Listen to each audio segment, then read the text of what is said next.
It confirmed a nice reference to yesterday's video as we were looking at one of the major weekly signals for the hash ribbons indicator, which now has officially been confirmed, which we'll get into what that essentially means. A few things to kind of follow up on, as well as some setups that have been active for quite some time now, but Bitcoin going more or less sideways for the past couple months here hasn't really resolved much. So without further ado, I want to welcome you back to the Krown Crypto channel. It's a nice little Monday. It's a new week. Hey, it's a new week. Oh yeah, that is a new week. We got a new weekly. All right, sweet. Let's just jump right into it. Let's get out of this nonsense over here and into this nonsense over here. First things first. This is what I'm talking about. This is what I was referencing right on the beginning of this video. And yes, indeed, the hash ribbons has confirmed the blue buy signal with that weekly closure from last night. So again, if you're new to this, basically there have been 15 prior ones, not counting the current one, throughout the full history of Bitcoin. Of those 15, 13 of those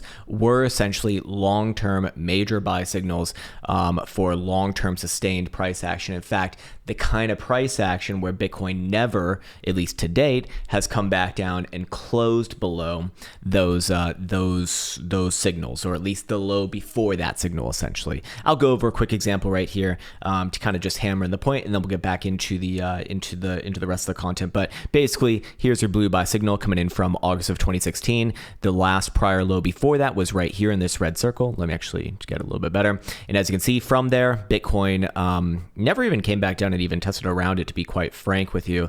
The next blue buy signal coming up at about about $3,100 compared to the $600 price over here. So generally speaking, that has been the interplay between these two things. But there has been, like I said, two examples, and I should say that they're some of the more recent ones as well, where this did not hold true. That was back on over here from right before the Rona dump. You can see the nice blue buy signal coming in December 2019 when Bitcoin was about $7,000. Bitcoin did definitely close below there, as you can see from March 2020. But from there, again, blue buy signal, low is right here, and upwards and onwards. Doesn't even really, it kind of tests back down around it. Wicks below are completely fine, just don't want to see closures below. And then, of course, the most recent one was coming off of the summer 2021 saga, where Bitcoin bounced up from about 30,000 all the way up to our current all-time high at $69,000. Great number, but as you can see, obviously closed well below it and consistently for quite some time. So it's not 100%. Obviously, nothing is, at least given a long enough time frame. But in this case, yes, this one is confirmed right here. So what essentially would be the takeaway from this? Well, it would imply that the prior low is likely to not be closed below. It's just not likely to be closed below. Can get wicks below, like I said. But where is the current prior low? Well, the prior low is over here at about just above $26,000. So I would go as far to say that basically anywhere between here and that green moving average, which is a 55 exponential moving average, is kind of fair game. We have seen a lot of these signals where they just kind of take off from the actual signal itself. You can see this one right here. This one actually did come back down and retest, yes, but again, no closures below. But in this case right here, just upwards and onwards, kind of retested, as you can see, but no closures below. Same thing over here, upwards and onwards, so on and so forth. So I think you get the idea. And in this case, could it be that Bitcoin actually confirms a local low in its current trajectory? It could very well do that, but it is not in the cards just yet. What would confirm it would be Bitcoin at minimum trading back above the high of the last week, which is 30,226 and 50 cents on the index right here. So if you do see something like that, that would be a good indication that, hey, yeah, this probably is the next major low. And if we're going to be going off of this, high probability that Bitcoin, continues upwards and onwards from here as it continues to climb what I would consider the wall of worry at this point. Anyways, moving on now, I did want to follow up on a setup for the 2-day time frame that we pointed out. This was like, this was just a week ago. Not even that long, but it was about a week ago, which did fire off. This one fired off at a price of about kind of where we're at right now. Let me actually go down to a daily. Did we have one on the daily as well? I think both of them are kind of playing one and the same. No, that is not the one that I was looking for. So it's definitely the 2-day. But in this case, the 2-day time frame did fire off a signal. This was just another very basic Joule light based signal. Basically, the Joule light coming below 35 5 in this case, turning white on the first tick, alongside PMARP being below 50 percentile simultaneously, has initiated this setup. And over the course of the full history of Bitcoin, there have been 26 prior iterations, so not a whole hell of a lot. Let me just bring this pane up right here so you can actually see. Of those 26, just over 73% did have a nice upside move. When we go into the performance summary, we can see that that nice upside move did print on average actually 30%, which is quite a lot. The average losing trade printed about the same as well. So we're talking about big numbers both ways here, which you could probably already guess, but it does play, very, very nicely with the current volatility rates. Volatility at, severe lows, maybe even like decade lows in this case, which would imply that the resolution from this is likely to be pretty fucking big. So 30%, it sounds crazy, but it's not that crazy when you put it into context. The average amount of bars and winnings trades that it took was 22, so that would be 44 days on a 2-day time frame. We are on day number 7, I think. Yeah, we're on day number 7.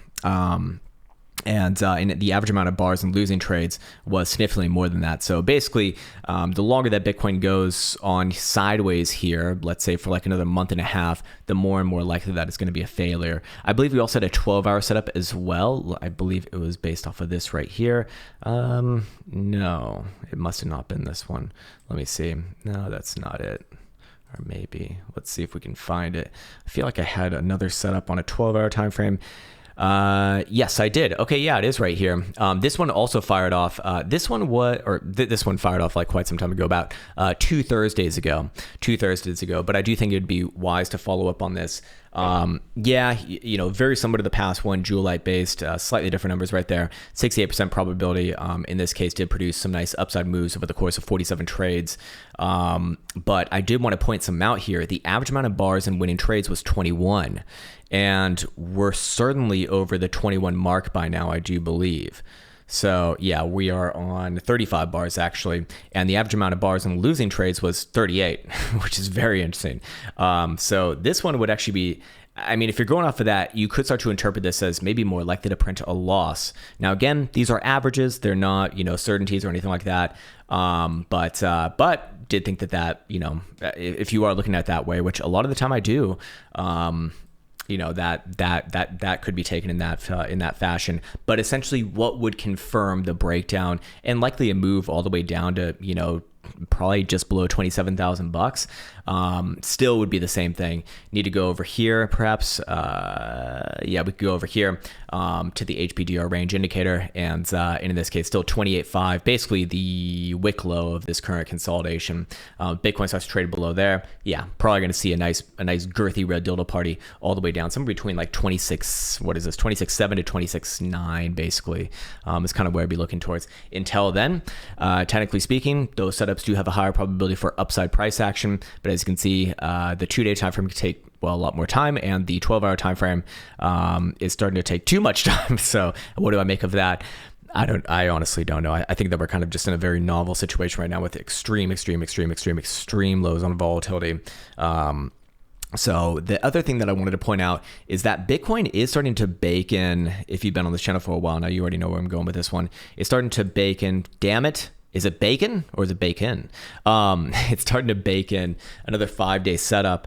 In this case, 5-day BBWP representing volatility, aka the dispersion of returns, is once again basing off on critical lows. Had a little bit of a try right here, and that was that nice move from about 25,000 to our current highs of just under 32,000. But it's once again rebased on extreme lows for volatility. So this setup is well, it's getting ready to fire off again. In this case, the direction of the 5-day stochastic oscillator is positioned to the downside as of right now. But as you can see, the current pivot, as this one was just updated last night, is 29,420. Great number again right there. And Bitcoin's basically trading $6 below that as of this exact moment. So not anything too crazy to say that, hey, maybe in the next 5 days, Bitcoin might close above there, in which case that would force us back to the upside, also keeping it within the bullish control zone. And at that point, probabilities would once again favor and shift of the boo laws. Of course, the 2-day time frame setup, I believe, is still... Yeah, it's kind of the same thing. It gave a little bit of a false setup right here. Maybe I should just even move up the... the point for looking at volatility is like confirming expansion. I'll probably put it to like 15 percentile, because during these very low volatile periods, this seems a little bit too aggressive. But then again, when things are actually moving, like it's actually really, really good. So, preferences, I suppose. Anyways, the nuances of volatility on the 2-day time frame right here, still showing upside momentum as long as Bitcoin's above 28,900. So fair enough, fair enough. In fact, going through all of the different timeframes on stochastic momentum, the weekly is going to shift back up if Bitcoin basically trades above last week's high. So we do see a lot of, multiple things kind of, forming around that region, which I would say is a pretty damn good pivot for suspected major upside. Bitcoin could just trade above it, or if it can maintain that 5-day pivot, going back down to the 5-day pivot. Again, 29.4. Daily time frame is going to be twisting back up above 29.650 right now. Down, I should say. It is down, but we'll turn up, like I said, above 29.650. 12-hour time frame is going to be turning up above 29, basically 6 as well. We do see a nice trend line coming in from a much too busy chart is what we're looking at. But something like this, which it could collide with maybe later today. Anyways, 6-hour time frame also gonna be showing upside above 29,200, which Bitcoin's about a couple $100 above right now. 4-hour time frame also showing upside above 29,250, and hourly is gonna be showing upside above 29,150. So very, very short term, probably a bit of a try, I suppose. Maybe we're seeing that exactly right now. Does seem to be a bit of a rejection as of this exact moment. Let's see what CME says. Same thing for the hourly. 4-hour time frame actually gonna be freshly crossing up. CME a little bit more favorable towards the lower term timeframes, I'd say. But again, kind of splitting hairs here. It really depends on the higher term timeframes, obviously. And going back to this over here, with the hash ribbons, again, Bitcoin come all the way down to like 27 or just below 27 and still maintain that prior posturing. So I would be saying that, obviously, it really depends upon how Bitcoin kind of interacts with this region this week, I would say. Maybe next week as well. Things can obviously take a little bit longer as usual. But, the real question to me is, hey, does Bitcoin trade back down here, or does it try for a low right here? And then, of course, what would be a good signal that everything's wrecked as fuck? Bitcoin comes back down below 26,000 bucks. At that point, we're probably looking at a much greater decline, closer to, lower 20s, I would guess. But for right now, that's what I'd be looking at. And those kind of the probabilities that I'd be considering as of the current moment. And I think that would be a good time for me to be signing off. As always, I want to be wishing you the best. Take care, much love, and see you hopefully Tuesday.